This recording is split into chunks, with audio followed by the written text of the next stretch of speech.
to write and talk music without sounding like a total jerk. Don't tell me, show me. This is how you write well on any number of topics. Whether a band sucks or is totally awesome, let people make up their own minds. It's helpful if you try to stay objective. If you hate jam bands, then try to explain why. Is it the vapid communal lyrics, the unfocused improvisation, or just that the albums translate better live? If you're trying to sell people on your music, it's important that you define your sound.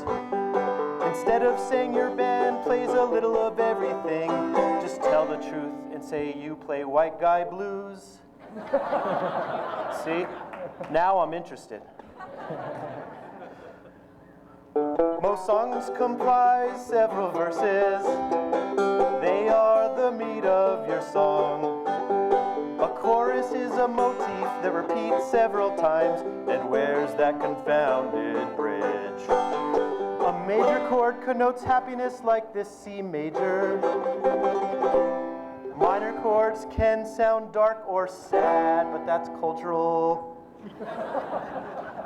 Happy, sad. This is a waltz. 1, 2, 3, 1, 2, 3. Now back to standard 2/4 time. Here's a bonus tip for all you songwriters. If you want people to dance to your music, and I mean really dance without even trying, employ what's known as a 4-on-the-floor rhythm, where you place heavy emphasis on each quarter note of the bar, like this. Melody is a series of notes that define a song sound. If you should ask me, what defines a good melody, then you're asking something quite profound. Melisma is an ancient singing technique where you place more than one note into each consonant. Vibrato's a technique to bend a note's pitch and speed. Both these techniques are abused horribly by American Idol, pop, and R&B music. It's true. Genres can be helpful but annoying. Alternative post-punk world music, electronica, acid jazz, nuevo flamenco, and indie rock. These genres say very little about the music and are confusing at best. The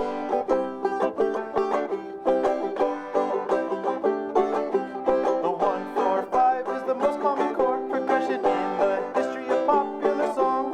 Chuck Berry, Little Richard, Elvis, the Beatles, heavy metal, and punk rock pretty much owe everything to these 3 chords.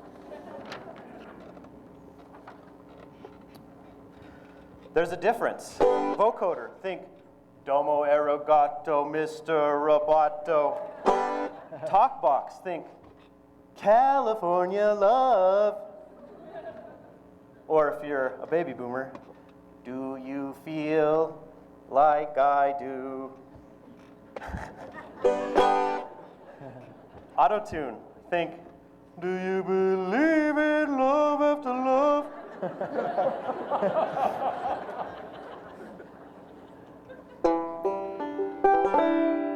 Brian Eno forever changed the way we approach popular music when, in the late 70s, he released a series of ambient albums, today known better as massage music. But they are more than that. These albums challenged our notions of a musical environment, that music has the power to shape our perception of the world around us, sometimes in uncommon places, such as airports, hospitals, or in the battlefield.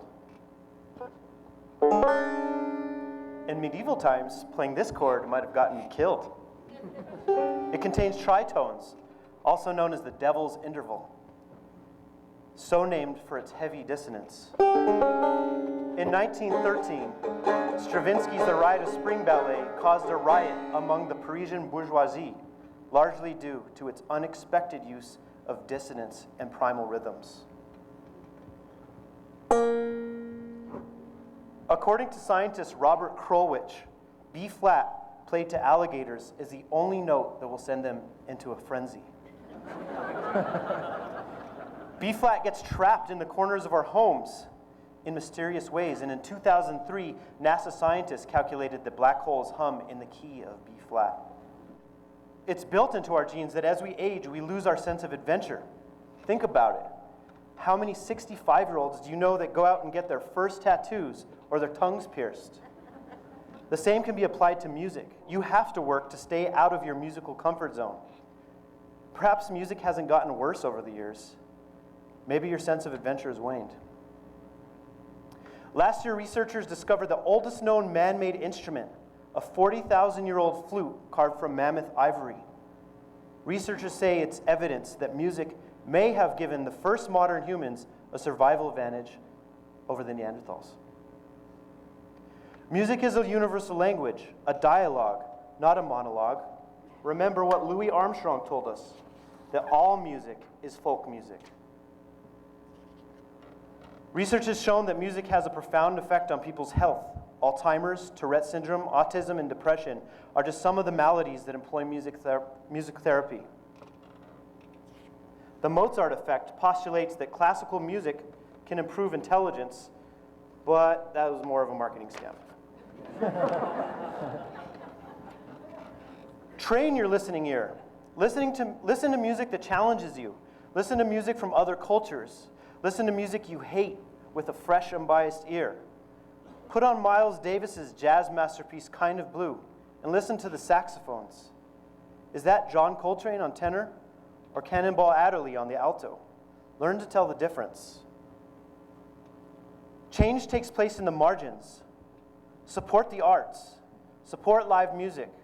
Support public radio. Voice your opposition to budget cuts to the arts in our public schools. And parents, for goodness sake, let your children be creative. Let them make noise. Last thought. These days, music has been transformed into a commodity, a set of disposable widgets created for public consumption. But don't forget, music is art.